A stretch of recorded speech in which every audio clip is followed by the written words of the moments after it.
ভাতের হোটেলের হারুন ভাগিছে দেশ থেকে ভাগের আগে হাউনের আবার আকিকা হয়েছিল। আকিকা দিয়ে নাম পাল্টে দিছিল জনগণ, নাম দিছিল হাউন আঙ্কেল। হাউন আঙ্কেল একজন গরিব পুলিশ অফিসার ছিল, তাই মাঝে মাঝে ইমোতে ফ্রিল্যান্সিং করেছিল। দেশে এখন নতুন হাউন আঙ্কেল আসিছে, শুনেন নতুন হাউন আঙ্কেল কি বলে। জামাত ইসলাম একটি ধর্মান্ধ, একটি উগ্রপন্থী দল। তারা ধর্মকে নিয়ে ব্যবসা করতে চায়। আর পরিষ্কার স্পষ্ট কথা আমি কয়েকদিন আগে বলেছিলাম যে যারা এই ধর্ম ব্যবসায়ী তারা ধার্মিক নয়। আর ধার্মিক তারাই যারা ধর্মভীরু এবং যারা আল্লাহকে ভয় করে। আমার এলাকায় বীরশ্রেষ্ঠ ক্যাপ্টেন জাহাঙ্গীর সাহেব শাহিদ রয়েছেন। উনি রাজাঘাতের দ্বারা নিহত হয়েছেন, পাকিস্তানি সেনাবাহিনী দ্বারা নিহত হন নাই। শেখ মুজিব সাধারণ ক্ষমা ঘোষণা করেছিলেন, শেখ হাসিনা এসে বিচার শুরু করেছিলেন। আজকে তারা যেভাবে আস্ফলন করে বেড়াচ্ছে, আমি মনে করি যে যুদ্ধ অপরাধীদের বিচার কন্টিনিউ করা দরকার রয়েছে। সে বলিছে জামাত ধর্ম ব্যবসা করিচ্ছে, তাই না? হাসিনা মানবতা বিরোধী অপরাধ ট্রাইব্যুনাল করে জামাত নেতাদের বিচার করে ফাঁসি দিয়ে ঠিকই করেছে, আর জামাত ধর্ম ব্যবসা করে।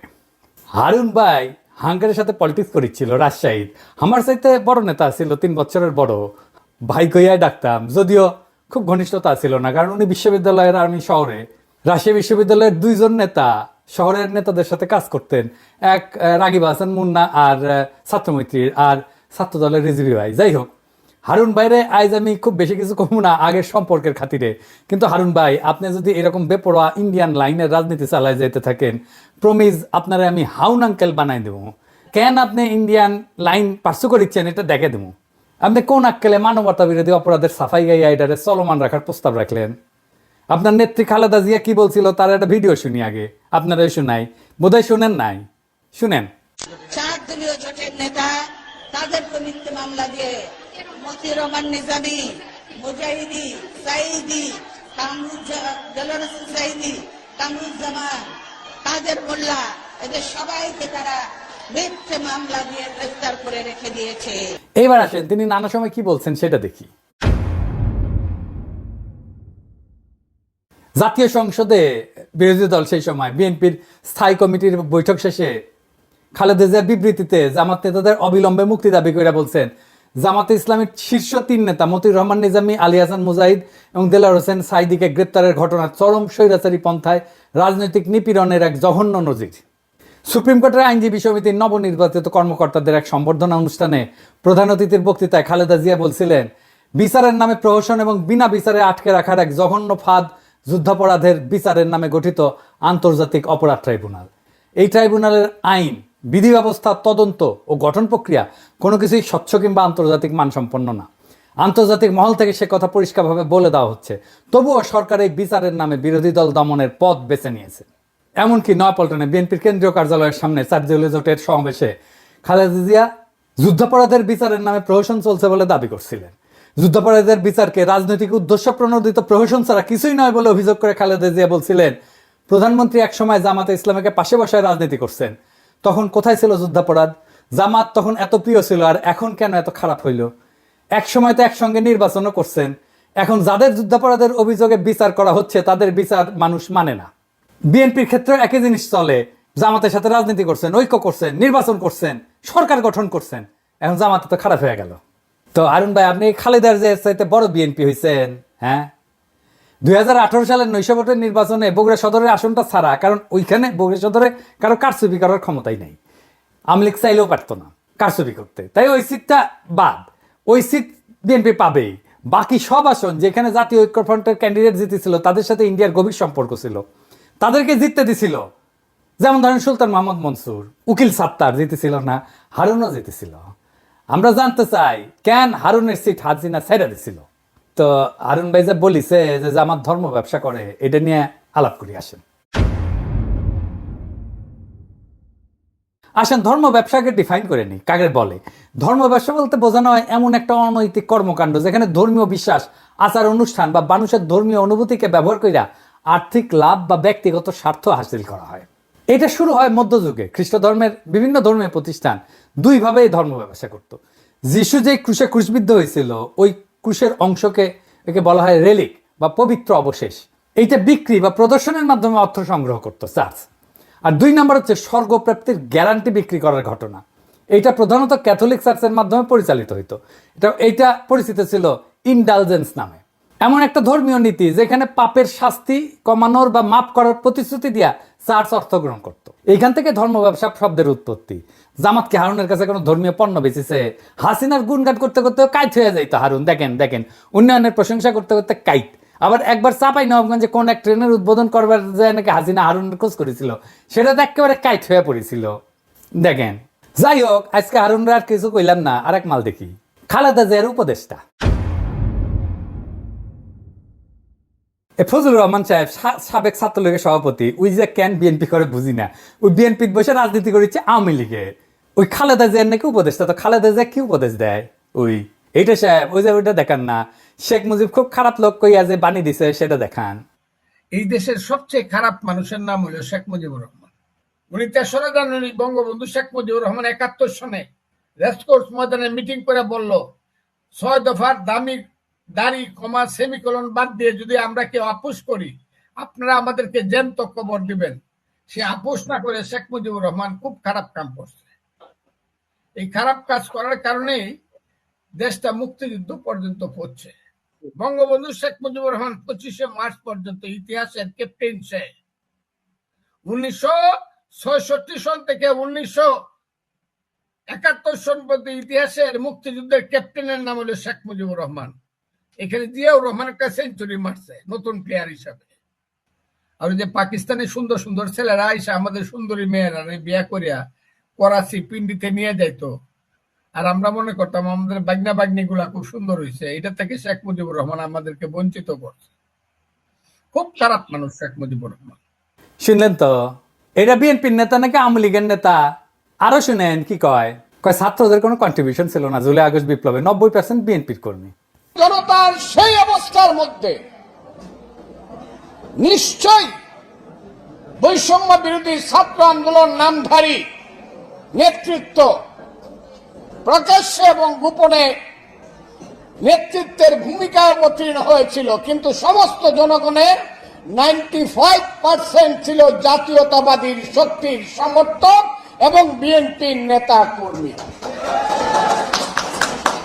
আমি শুধু বলবো, উদাহরণ দেওয়ার জন্য, শুধু যাত্রাবাড়িতে থেকে দাউদকান্দি পর্যন্ত যে লক্ষ লক্ষ মানুষ ছিল, শেষ দিন যে 137 জন লোক জীবন দিয়েছে থানা দখল করতে গিয়ে যাত্রাবাড়ি, এরা কারা?